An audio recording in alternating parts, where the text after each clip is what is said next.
వెంకటాచల క్షేత్రం గురించి చెప్తూ పెద్దలు ఒక మాట అంటారు. స్కంద పురాణంలో ఈ విషయం గురించి ప్రస్తావన ఉంది.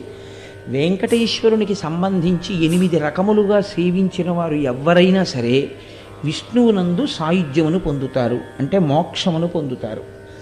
అది వెంకటేశ్వర స్వామి వారిని ప్రత్యక్షముగా పూజించగలగడం, అంటే ఆయనని ఒక మూర్తిలోకి ఆవాహన చేసి అది ఫోటో అన్న భావనతో, అది ఒక మూర్తి అన్న భావనతో కాకుండా ఈయనే శ్రీ వెంకటేశ్వరుడు అన్న భావనతో సేవించగలుగుట.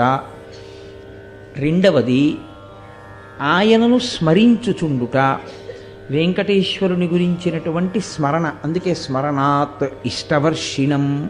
ఆ క్షేత్రం గురించి కానీ ఆయన గురించి కానీ స్మరణ చేసినంత మాత్రం చేత కోరికలు ఈడేరుతాయి.